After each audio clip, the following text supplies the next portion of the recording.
we've already spoken about alignment, how the TEKS drive our curriculum.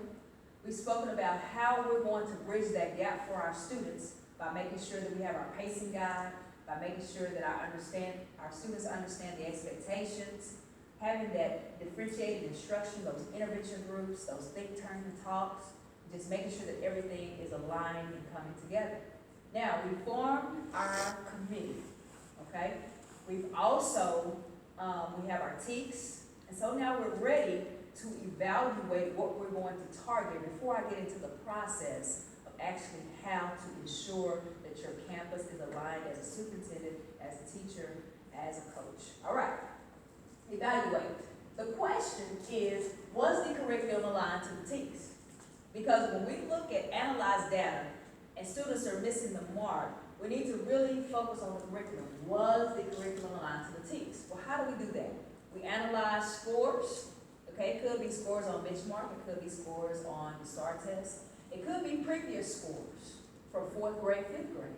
Why do we want to go back historically? Because we want to see patterns and trends within the classroom for students, because students just don't come to you without some type of patterns and trends.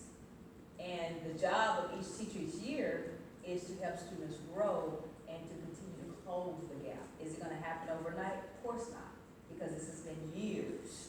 But we can work as hard as we can to get the students as close as we can or to exceed the finish line.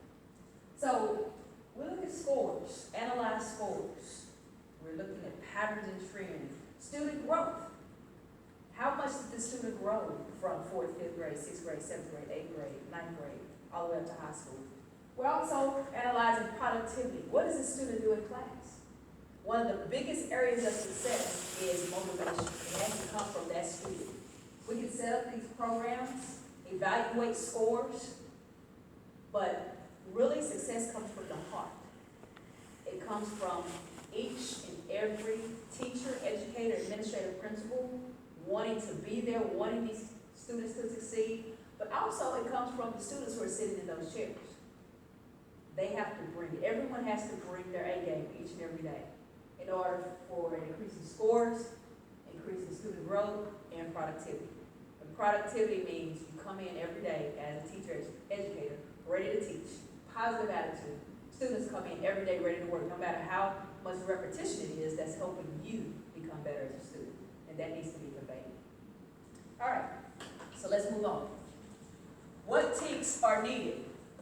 What TEKS are needed according to the percentage of students who met the standard?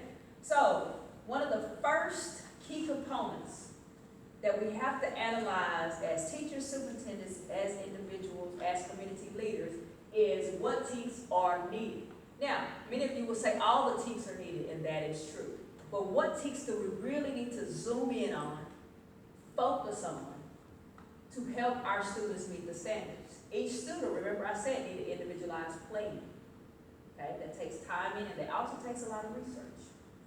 At the beginning of the school year, each student needs an individualized plan, because each student comes with different needs, different wants. And the expectation of the TEKS is that when the student comes to you as a 1st grader, as a 7th grader, as a 12th grader, they should already know this. What happens when they don't? We're already behind the mark. And so with this new initiative that I have, I want to make sure that students come, but they come at the mark. Because this is the finish line.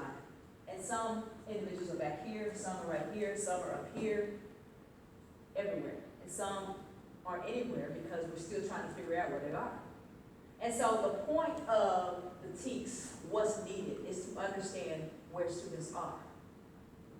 Because as I said before, when those students walk in the classroom as a 1st grader, as a 7th grader, as a 12th grader, this is what they should already know. And so students fall behind. We talk about no child left behind. They fall behind because they come not on target. But it's our job as superintendents, as administrators, as teachers, to bring those students past what's expected. Right? So some teachers come in and their students are there already in some areas. Some teachers come in and their students are way behind the mark. It's time to run pretty fast. When I say run fast, there has to be some interventions in place pretty quick. And some come, they're almost there. We need to give them an extra push, right? And so that's what tutorials, interventions. Okay, so that's why it's very important for us to follow the T's and understand where students are. Are there any questions with that?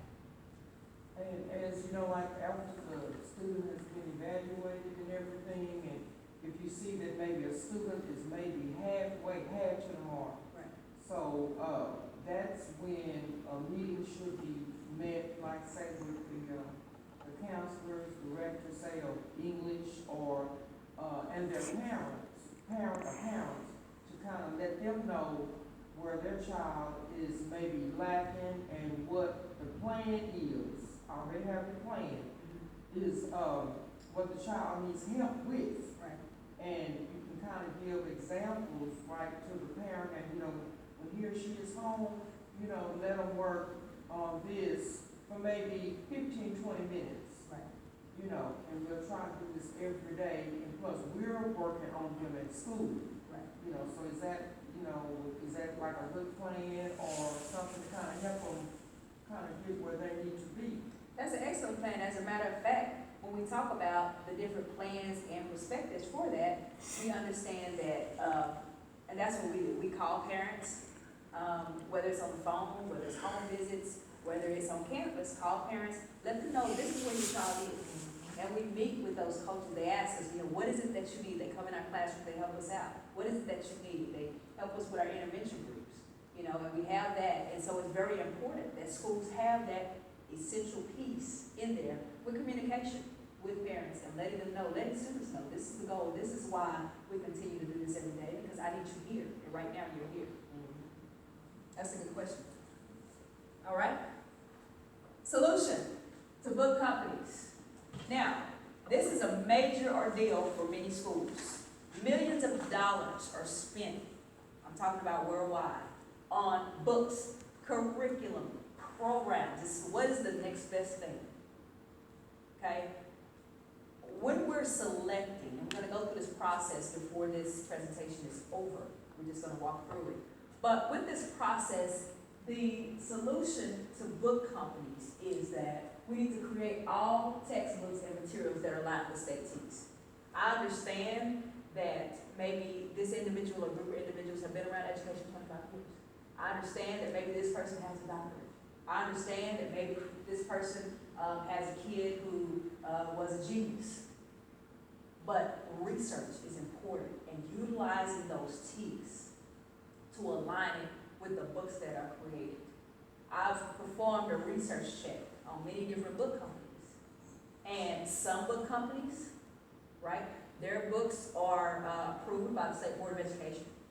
Some are approved by TEA, some are approved by others, and then some are just individuals who wrote curriculum. And what happens is, that's not taking any credibility away, but those books need to be peer reviewed. They need to be reviewed by the individuals who are actually creating the T's to make sure that it's aligned.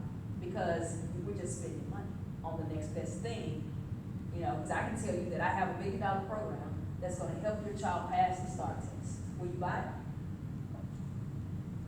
I mean, honestly, if I told you this without saying that, would you buy it? If I got enough money. Yeah, you would buy it, right? If I told you, if I promised you, if I said, sir, I have a program that will help your son, help your daughter pass, what would you tell me?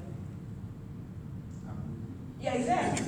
It's only $1 million. Okay. What if I told you, your daughter, your son, I have a program, what would you say? I would say, well, okay then, when can we start on this program at the price? Exactly. The price. Exactly. That's called just a good salesperson. Okay? We don't want just good salespersons. We want approved standards that's going to help our students. We don't want just decorations and pretty book covers. We want actual material inside those book covers that's going to help make a difference for our student and impact their scores and help them become productive. We don't want remote memorization. We want programs that's really going to help, curriculum that's really going to help. We talk about textbook companies and creator of state standards may need to meet. So, my objective, and to be honest, I want to create a book and curriculum. And I want to meet with the state, those individuals who actually create the objectives. And I want them to say, look at this curriculum that I've created. It's not only culturally responsive, meaning that it's for each and every student, but it also has curriculum and assessments for unique learners. It has it for GT learners. Has it for those students who they may not be at the same pace. We need that because we have students who come to us, they may be almost at the finish line, or they may be far from the finish line. This is my curriculum. I want you to analyze it. I want the State Board of Education to review it. I want TEA to review it and see if this is really what, see if it's aligned. Okay? Invite school officials to meetings with the state and textbook distributors. When you have a committee, as a principal, as an administrator, as a superintendent, I don't just want my teachers and parents here.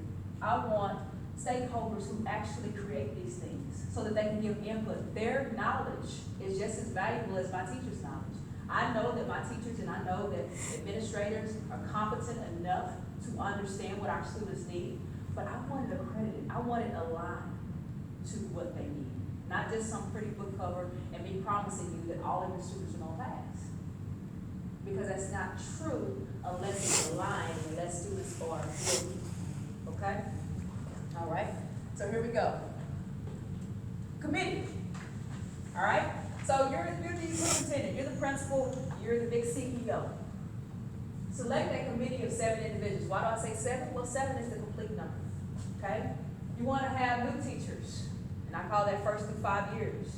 I performed a study on new teachers and their efficacy levels, how they felt about teaching. And many teachers were stressed out, some of them. Some of them felt like the material was not aligned. And this helps to prevent that. Because if it's aligned, teachers will begin to obtain success as teachers, and we won't lose so many teachers. That's why we're losing teachers, the retention rate. Because, first of all, maybe it's because they feel like the students aren't learning. Some of the students aren't learning. Or they feel like that they're not being able to effectively teach the students. Well, this prevents that. Because now they have a voice in this selection. And now we have our stakeholders here who are saying, yes, this curriculum is what will be tested on the test. This is what students need to know. Veteran teachers, 5+ years, their information is valuable. And their information is valuable because they've been in the trenches. They know what type of learners are already in the classroom. They can spot that on the first day of school. Okay? Also, retired teachers, whether it's work or volunteer, those teachers have expertise. Obviously, if they've retired, then they've been around education a long time. Valuable information. Talk to retired teachers all the time. They're very valuable to the success of our students. Administrators, we attend school and continue our education because we want to continue to make sure that we have the recipe for student success. Not only that, but how to have relationships and deal with individuals on campus. How to have a culturally responsive campus. How to have a successful campus. And so, administrators. And then 1 or 2 representatives from the community. Parents are an essential piece in the success of our students. And if we have parents come in and collaborate, then parents can go out with PTA and teach other parents. This is what is happening in this particular school district, in this particular organization. And this is what they're learning. And they can share. They can have sessions such as this. All right? So the committee. Then we talk about the mission. Why are we meeting? Why are we here? There's no need in having 1 million people here and we're not on the same accord. We don't have a mission or a vision. The mission. We want to select a curriculum that's aligned with the TEKS. We want to make sure it's grade appropriate. What does that mean? What does that look like? That means that when a student comes to you, this is what they're supposed to know. And so I have to get them there. They have to get there before they can work on the next grade level. Now, if all of your students come and they're in the middle, then by the end of the school year, we can add a little bit of the next grade level. Because I remember when I was in school, our teacher used to tell us, okay, you're doing, for instance, I was in 2nd grade, we're doing 3rd grade work, don't tell anybody. They were just playing. You're doing 3rd grade work. They was giving us work to prepare us for the next grade level. Differentiated instruction is very important. Differentiated instruction is not just utilizing just different things. We utilize graphic organizers, extra time, questions. You can let it keep running. And we utilize many different things for that. we're gonna stop right here.